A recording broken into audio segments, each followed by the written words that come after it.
Hi friends, it's me Anjali from Team Formulator is here with a new lecture of effective technical communication, that is humanities. ये आपका जो topic है ये काफ़ी अच्छा topic आप कह सकते हो आप लोगों के लिए, क्योंकि आप लोगों को कहीं ना कहीं जा करके आगे जाओगे। आप लोग किसी कॉर्पोरेट जॉब में जाओ या फिर आप किसी भी जॉब में जाओ, चाहे वो PSUs हो, चाहे वो किसी इंडस्ट्री में हो, तो आपको हर जगह कुछ ना कुछ चीज़ों को सीखना पड़ेगा। बोलने का तरीका होना चाहिए, इथिक्स होने चाहिए। तो ये जो आपका टॉपिक है, ये जो आपका सब्जेक्ट है ह्यूमैनिटीज़ का इफेक्टिव टेक्निकल कम्युनिकेशन, इसमें आपको यही बताया जाता है कि किससे क्या कब कैसे बातें की जाती हैं, क्या प्रॉब्लम आते हैं, क्या इथिकल इश्यूज आते हैं किसी भी चीज़ों को समझने में, या इंडिविजुअल लेवल पे आपके पर्सनल लेवल पे क्या क्या इश्यूज आप फेस कर सकते हो, किसी ऑर्गेनाइजेशन में क्या क्या इश्यूज फेस किए जा सकते हैं, कम्युनिकेशन क्या सही तरीका है, रिपोर्ट्स क्या है, प्रपोजल्स क्या है, स्किल्स क्या होने चाहिए आपको, अच्छे आप में कैसे स्किल्स होने चाहिए ताकि आप अपने इंडस्ट्रीज़ में या किसी PSU में किसी भी सेक्टर में जहां आप काम कर रहे हो, किसी कॉर्पोरेट में जहां पे भी आप काम कर रहे हो, वहां पे आप अच्छे से रह सको और अच्छे से आपका डेवलपमेंट हो सके और आपका जो ग्रोथ है वो भी प्रॉपर हो सके उस इंडस्ट्री के हिसाब से। ठीक है, तो टेक्निकल कम्युनिकेशन या इफेक्टिव टेक्निकल कम्युनिकेशन एक बहुत इंपॉर्टेंट पार्ट है आपके करियर का, आपके लाइफ का। ठीक है, क्योंकि कभी कभी क्या होता है ना कि अच्छी से कही गई बात जो है कम्युनिकेट करने का, आपके प्रपोजल में कुछ कमी है लेकिन आप उस चीज़ को क्या कर सकते हो ना कि उसको ओवरशैडो कर सकते हो। ठीक है, आप अच्छे से अगर बोलोगे, अच्छे से समझाओगे अपने क्लाइंट को या अपने सीनियर्स को, तो क्या होता है कि वो चीज़ क्या होता है वो कहीं दरकिनार कर दी जाती है।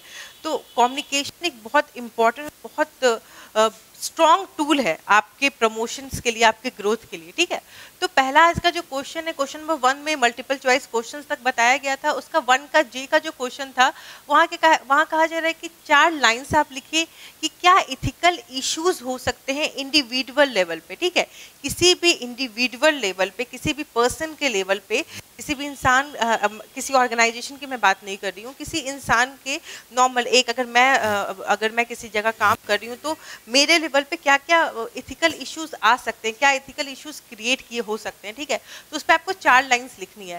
तो मैंने 4 लाइन से तो ज़्यादा लिख दिया, इसको थोड़ा सा अच्छे से आपको समझा देती हूँ ताकि आप भी समझ पाओगे इथिकल इश्यूज होते क्या हैं। पहले तो इथिक्स है क्या।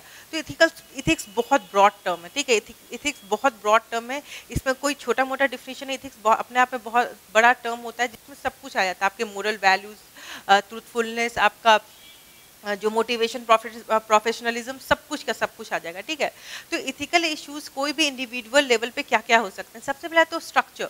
ठीक है, तो किसी भी इंडिविजुअल लेवल पे या ऑर्गेनाइजेशन पे सबसे पहले फोकस किस पे होना चाहिए? फोकस होना चाहिए डेवलपमेंट और एम्पावरमेंट में। क्या होना चाहिए? डेवलपमेंट और एम्पावरमेंट में। ठीक है, कि कैसे किसी इंडिविजुअल का डेवलपमेंट हो, और यही चीज़, ये इश्यूज फेस किए जाते हैं कि यहाँ पे वैसा डेवलपमेंट नहीं हो पाता है किसी भी इंडिविजुअल का। तो हमें फोकस क्या करना चाहिए कि इंडिविजुअल लेवल पे या ऑर्गेनाइजेशन लेवल, दोनों पे लेवल पे मस्ट हमारा फोकस कहाँ होना चाहिए? फोकस होना चाहिए developing and empowering each employ to understand and adhere to ethical standard. सबसे पहले हर एम्प्लॉय को ऐसा डेवलप करना पड़ेगा, इतना एम्पावर करना पड़ेगा ताकि वो जो भी इथिकल स्टैंडर्ड है, उस ऑर्गेनाइजेशन के इथिकल स्टैंडर्ड्स हैं, उस PSU के इथिकल स्टैंडर्ड्स हैं, जहाँ पे भी वो इंडिविजुअल काम कर रहे हैं, काम कर रहा है या कर रही है, उसके इथिकल स्टैंडर्ड को वो मेंटेन करके रखे। अधेयर मतलब होता है चिपक करके रहना। ठीक है ना, अधेयर मतलब होता है चिपक करके रहना। तो उसको ऐसा डेवलपमेंट उनका ऐसा होना चाहिए, उनको ऐसा एम्पावरमेंट मिलना चाहिए ताकि वो इथिकल स्टैंडर्ड से अधेयर हो सके। ठीक है, चिपक सके, मतलब उनको अच्छे से पकड़ सके, ये कहने का मतलब है। Second, motivation is very critical.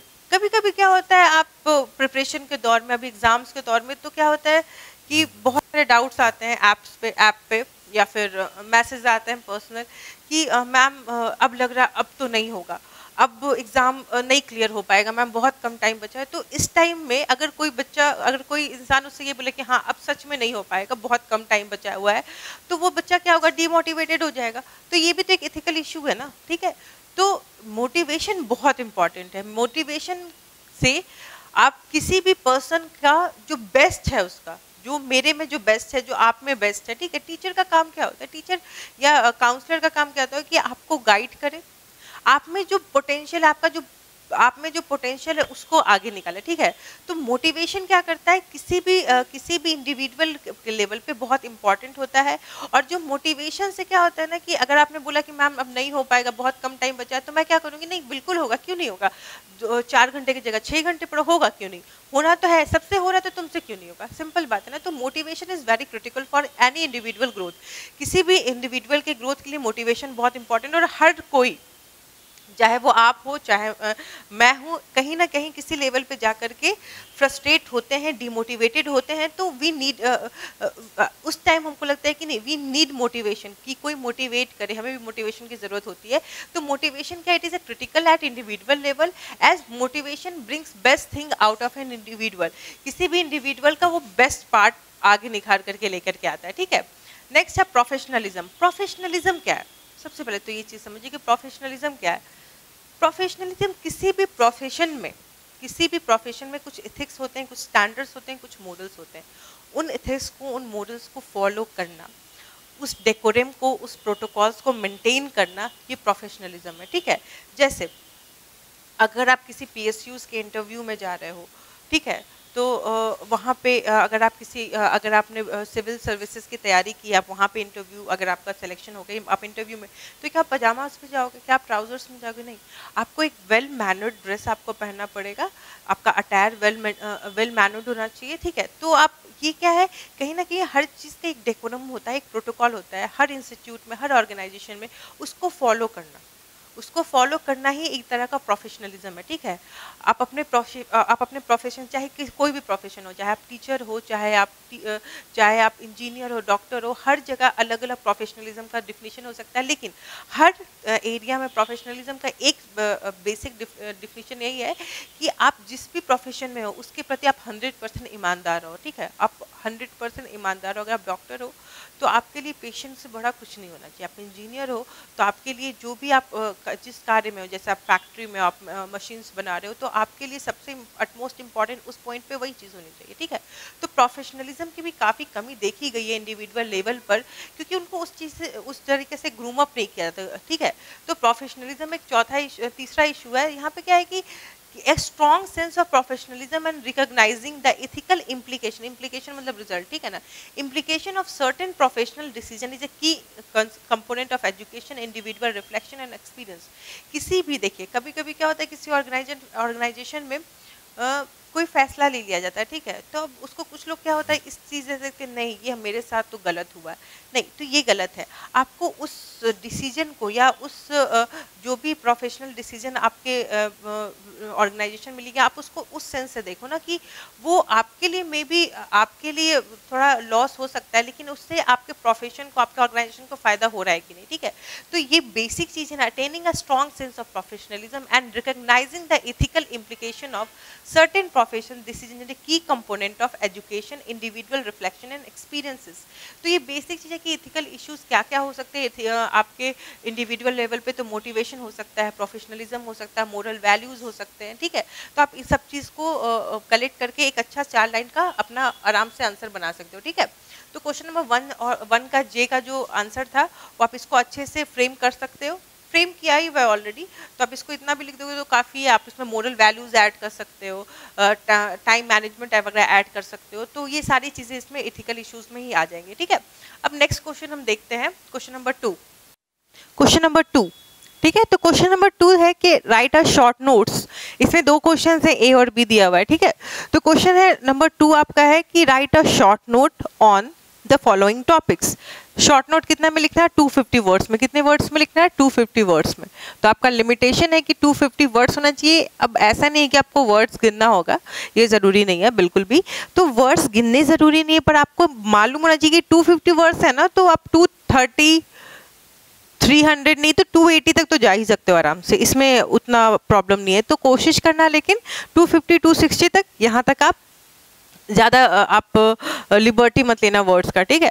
तो क्वेश्चन नंबर सेकंड का ए है कि शॉर्ट नोट्स लिखना है। पहला जो टॉपिक है आपका कम्युनिकेशन एट वर्क स्पेस, ठीक है। तो वर्क प्लेस पे आपका कम्युनिकेशन कैसा होना चाहिए, कम्युनिकेशन स्किल्स कैसे होने चाहिए, आपको कैसे कम्युनिकेट करना है, कैसे बोलना है, क्या बोलना है, कब बोलना है, कितना बोलना है, ऑल ऑफ दिस, ठीक है, वगैरह वगैरह। अब वर्क प्लेस, तो वर्क प्लेस है क्या, पहले ये चीज़ समझो, ठीक है, कि वर्क प्लेस क्या है। तो वर्क प्लेस जो है वो कुछ भी हो सकता है। For me it is the institute, it is a classroom, ठीक है। For a doctor, it is a clinic or hospital. For an engineer, it is a organization in which he works. It can be a PSU, it can be a factory, it can be a construction site, anything else, ठीक है, कुछ भी हो सकता है उनके case में। For a dentist, उनका क्लिनिक हो सकता है। फिर फॉर अ स्टूडेंट जो है वो उसका क्लासरूम हो सकता है। फॉर अ कॉर्पोरेट वर्ल्ड जो है, वो जो कॉर्पोरेट वर्ल्ड में वहाँ पे जो इनका एम्प्लॉय है, वो जो उनकी बिल्डिंग है या फिर वहाँ पे जहाँ पे वो काम करते हैं, वो उनका वर्क स्पेस हो सकता है, ठीक है। तो वर्क स्पेस मतलब जहाँ पे वो काम कर रहे हैं, जहाँ पे कोई भी आदमी काम कर रहा है वो उसका क्या हो गया, वो उसका वर्क स्पेस हो गया, ठीक है, वो उसका वर्क स्पेस हो गया। अब कम्युनिकेशन वर्क स्पेस पे कैसा होना चाहिए, इस पे 250 वर्ड्स लिखना है आपको। बहुत सिंपल टॉपिक था, बहुत इजी टॉपिक था इन अ वे कि बहुत इजी था। आप इसमें जो आपको सही लग रहा था, जैसे आप बात करते हो, जैसे आप सोचते हो कि बात करना चाहिए। कभी कभी कुछ बच्चे बोलते हैं ना कि ऐसे बात नहीं करनी चाहिए थी आपको, या कुछ मैं भी बोलती हूँ नहीं, उन्हें ऐसी बात नहीं करनी चाहिए। तो कैसी बात नहीं करनी चाहिए, किसी टीचर को, किसी रिसेप्शनिस्ट को, किसी वर्कर को। तो आपको जो लगता है कि कैसे बोलना चाहिए, कैसे बोलना चाहिए था, कैसे बोलना चाहिए, वो आप इस चीज़ पे लिख सकते हो। तो सबसे पहले तो ये देखो कि कम्युनिकेशन एट वर्क प्लेस का डिफिनीशन आप क्या लिख सकते हो। तो communication at work place, it is a process of exchanging information. Communication है क्या, इन्फॉर्मेशन एक्सचेंज करना। मैं आपको क्या कहना चाहती हूँ, वो आप मुझे क्या कहना चाहते हो, ये चीज़ समझना है। कम्युनिकेशन है two way communication. Two way कब होगा, जब मैं भी बोल रही हूँ, आप भी बोल रहे हो, दोनों एक दूसरे से बात करें। वन वे क्या कि मैं बोली जा रही हूँ, बस आप सुन रहे हो, जैसे अभी वन वे कम्युनिकेशन है, आप सुन रहे हो, मैं बोल रही हूँ, ठीक है। तो टू वे कम्युनिकेशन बेस्ट माना जाता है ऐसे। तो कम्युनिकेशन एट वर्क प्लेस में एक्सचेंज करना होता है इन्फॉर्मेशन, आइडियाज, बोथ वर्बल या नॉन वर्बल, दोनों, बोल करके या लिख करके भी। बोल नहीं रहे हो फिर भी डॉक्यूमेंट्स के थ्रू, ईमेल्स के थ्रू। तो कोई भी वर्क प्लेस पर किसी भी एक पर्सन टू पर्सन या ग्रुप टू ग्रुप, मान लो मैं आपसे, तो आप एक ग्रुप हो, स्टूडेंट का पूरा पूल है, ठीक है, मैं आपसे इंटरेक्ट कर रही हूँ, तो ये भी कम्युनिकेशन एक तरह का, ठीक है। या फिर 10 लोग से बात करें, ये भी तो एक इंटरेक्शन हो गया ना, कम्युनिकेशन का तरीका है।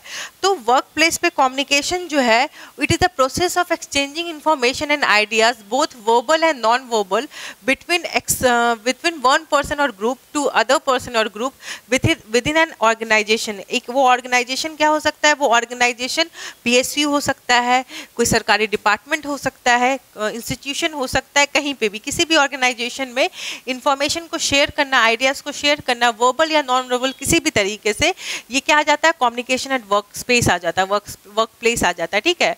तो अब सेकंड इसमें लाइन क्या हो सकती है, मैंने शॉर्ट में लिखा है। तो communication at work place include email, text messages, notes, calls, conference, discussions, कुछ भी, ठीक है, ये सब क्या आ जाता है, ये सब इसी में आ जाता है। कम्युनिकेशन एट वर्क प्लेस में क्या आ जाता है, ईमेल भी वर्क प्लेस में कम्युनिकेशन का एक जरिया हो सकता है। आप मैसेज कर सकते हो, अपने सीनियर्स को मैसेज कर सकते हो, अपने जूनियर को मैसेज कर सकते हो, व्हाट्सएप ग्रुप पे मैसेज कर सकते हो। कम्युनिकेशन तो हो गया ना, सबको आपने बता दिया कि आपको चाहिए क्या था, आपको क्या बात करनी है, तो कम्युनिकेशन तो हो गया भाई, ठीक है। तो communication at work place includes email, text messages, notes, calls, conference, discussion etcetera, ठीक है। What is the aim of communication at workplace? या फिर एम क्या होता है, किसी भी कम्युनिकेशन का एम क्या होता है, क्या लक्ष्य होता है कब हम किसी से बात करते हैं या किसी को कुछ समझाने की कोशिश करते हैं। जैसे अभी मेरा एम क्या, मेरे कम्युनिकेशन का एम क्या है कि मैं जो भी समझा रही हूँ आपको, जो भी कहना चाह रही हूँ, जो भी आपका क्वेश्चन पूछ रहा है, मैं वो आप तक पहुँचा पाऊँ, ये मेरा एम है, ठीक है।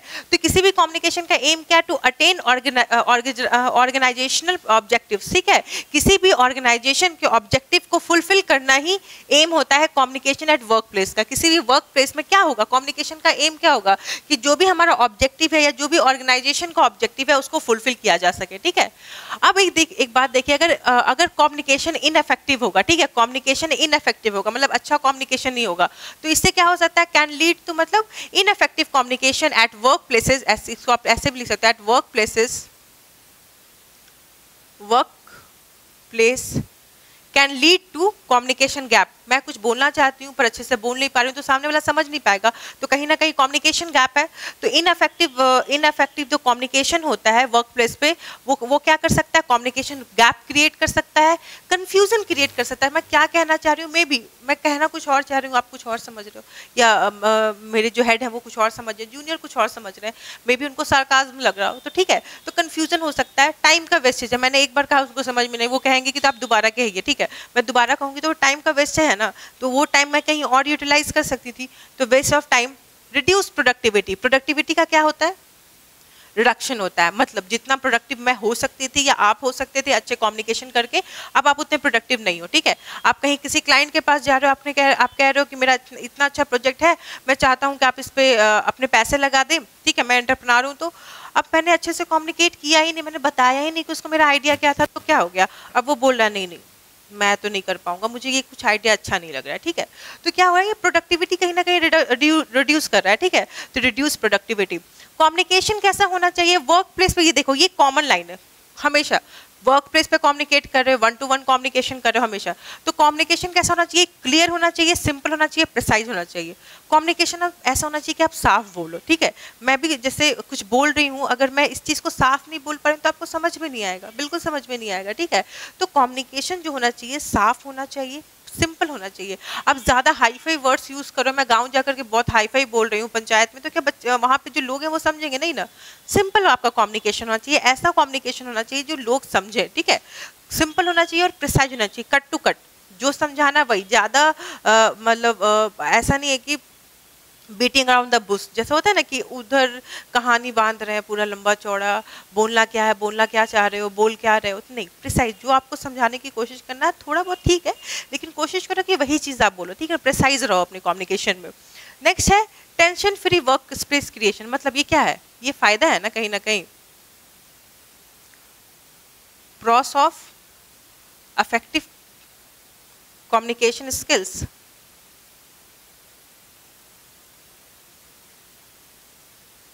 वर्क स्पेस पे अगर इफेक्टिव कम्युनिकेशन होगा तो क्या होगा, टेंशन फ्री वर्क स्पेस बनेगा, सब लोग अच्छे से अगर कम्युनिकेट करेंगे तो टेंशन नहीं रहेगा, लोगों में अच्छा एक सामंजस्य बना रहेगा, ठीक है। तो टेंशन फ्री वर्क स्पेस के क्रिएशन के लिए two way communication is the best communication way, ठीक है, two way communication is best way of communication. मतलब टू वे मतलब जैसे क्लास में क्या फ़ायदा होता है कि मुझे मैं समझा रही हूँ बच्चों को कुछ समझ में नहीं आता, तो they can directly ask me कि मैम ये नहीं समझ में, मैम वो समझ में नहीं आया, ठीक है। अब यहाँ पे क्या हो जाता है, you can post it on the comments, पर मैं तुरंत तो जवाब नहीं दे सकती हूँ लाइव, अगर लाइव नहीं है तो, ठीक है। तो 1-to-1 अगर इंट्रैक्शन, अगर आप समझ रहे हो, आप मेरी बात सुन रहे हो लाइव, तो ये ज़्यादा अच्छा ना, आप टोक दोगे कि मैम ये गलत है, शायद आप गलत पढ़ा रहे हो, या फिर आप बोल दोगे मैम एक बार इसको फिर से समझा दो, फिर से समझा सकती हूँ। तो 1-to-1 इंट्रैक्शन जो होता है, टू वे जो इंट्रैक्शन होता है, ये बहुत इंपॉर्टेंट होता है, ठीक है। Adequate importance of discussion, question asking and clarification. किसी भी वर्क प्लेस पे ना, कहीं पे भी, आप चाहे इंस्टीट्यूट हो, चाहे आप किसी ऑर्गेनाइजेशन में काम कर रहे हो, इंपॉर्टेंस किसको देना चाहिए, डिस्कशन को, ताकि कोई भी डिसीजन लेने से पहले डिस्कशन हो जाए तो वो अच्छे नोट पे समझ में आए, सब उस पर अपना अपना कंट्रीब्यूशन दे सकें, ठीक है। तो डिस्कशंस जो है एडिक्वेट इंपॉर्टेंस देना चाहिए डिस्कशन को, क्वेश्चन आस्किंग को, जैसे बच्चे हैं, ठीक है, तो क्वेश्चन पूछना बच्चों का हक होना चाहिए, और पूछना चाहिए भी, ताकि उनसे क्या होता है ना, वो चीज़ों को रिलेट कर पाते हैं, क्यूरियोसिटी होनी चाहिए, ठीक है। और वर्क स्पेस पे इन सब चीज़ों की आज़ादी भी, क्वेश्चन पूछने की आज़ादी होनी चाहिए वर्कर्स को या फिर स्टाफ्स को, ठीक है। और क्लैरिफिकेशन, अगर आपने कुछ गलती की है तो आपको क्लैरिफिकेशन भी देना होगा कि आपने क्यों ऐसी गलती की है। तो ये आपका कम्युनिकेशन एंड वर्क प्लेस में इतने टॉपिक्स है, इतने पॉइंट्स है, आप इसको अच्छे से अरेंज करके लिखोगे, 250 वर्ड्स आराम से हो जाएंगे, इसमें कहीं दिक्कत नहीं होगी। ये 100-150 वर्ड्स तो मुझे लग रहा है कि ऐसे ही हो जाएगा, ठीक है। तो कम्युनिकेशन एंड वर्क प्लेस में सबसे पहले तो कम्युनिकेशन का आप डिफिनेशन लिखोगे, क्या क्या कम्युनिकेशन के जरिए हो सकते हैं, जैसे email, text message, notes, call, conference, discussion. एम क्या होता है किसी भी कम्युनिकेशन का वर्क प्लेस पे, तो एम क्या होता है, हमें ऑर्गेनाइजेशनल ऑब्जेक्टिव फुलफिल करने होते हैं। अगर आपका कम्युनिकेशन अच्छा नहीं होगा, इनफेक्टिव होगा, तो क्या हो सकता है, कम्युनिकेशन गैप क्रिएट हो सकता है, कन्फ्यूजन हो सकता है, टाइम वेस्ट होगा, प्रोडक्टिविटी कम हो जाएगी। कम्युनिकेशन कैसा होना चाहिए, वर्क प्लेस पे क्लियर होना चाहिए, सिंपल होना चाहिए, प्रिसाइज होना चाहिए, ठीक है। Tension free work space creation के लिए वो इफेक्टिव कम्युनिकेशन बहुत इंपॉर्टेंट होता है। Two way communication best way of communication होता है किसी भी वर्क स्पेस के लिए। और एडिक्वेट इंपॉर्टेंस देना चाहिए किसी भी ऑर्गेनाइजेशन में डिस्कशन को, क्वेश्चन आस्किंग को, क्लैरिफिकेशंस को, ठीक है। तो डाउट क्लियरेंस को, डाउट क्लियरिंग सेशंस वगैरह, ठीक है। तो मोटिवेशन सेशंस, तो ये सब इंपॉर्टेंट पार्ट है कम्युनिकेशन का किसी भी वर्क स्पेस में, ठीक है। तो आपका क्वेश्चन नंबर 2 का ए यहाँ पे 250 वर्ड्स में आपको नोट्स लिखना था। ये नोट का आपका मेन पॉइंट है, इसको आप अच्छे से अरेंज करके 2-4 लाइन अपने से ऐड करो। इस जैसे मैंने एकदम शॉर्ट पॉइंट में लिखा है, इसको आप थोड़ा सा एग्जैगरेट करोगे तो अपने 250 वर्ड्स 220 वर्ड्स आराम से हो जाएंगे, आपको ज़रा मेहनत नहीं करनी पड़ेगी। लेकिन मेरा जो एम है ये आपको मेहनत से बचाने का नहीं, आपकी सोच को खोलने का कि आप कैसे क्वेश्चन को अटेम्प्ट कर रहे हो, ठीक है। कोई भी क्वेश्चन आ रहा है, टेक्निकल कम्युनिकेशन का है या फिर इफेक्टिव टेक्निकल कम्युनिकेशन का है, ह्यूमैनिटीज़ का कोई भी पेपर हो, इंग्लिश हो, तो उसमें आप सोच सको कि आपको लिखना कैसे। कोई भी टॉपिक, सबसे पहले जो टॉपिक आ रहा है उस पर बिल्कुल 5 मिनट, 2 मिनट, 3 मिनट दो, शुरुआत सोचो कि आपको लिखना कैसे, ठीक है। आपको कैसे इंट्रोडक्शन देना है, उसमें मेन बॉडी क्या होगा, आपका सोल्यूशन क्या होगा, या फिर आपका उसमें लास्ट आप उसको कैसे क्लोज करोगे। तो ये चीज़ें आपके दिमाग में आनी चाहिए, मेरा एम ये रहता है, ठीक है, ये question previous year question solve करने का, ताकि आपको एक रफ आइडिया भी मिल सके कि हाँ आपको क्वेश्चन कैसे डील करने हैं या फिर कैसा क्वेश्चन आता है, ठीक है। तो तब तक के लिए प्लीज़ अच्छे से पढ़िए। जिन्होंने भी फॉर्मुलेटर का ऐप डाउनलोड नहीं किया, प्लीज़ प्ले स्टोर से जाकर के फॉर्मुलेटर का ऐप डाउनलोड कीजिए, कोर्स को सब्सक्राइब कीजिए। कोई भी प्रॉब्लम हो तो प्लीज़ ऐप पे पोस्ट कीजिए। Thank you.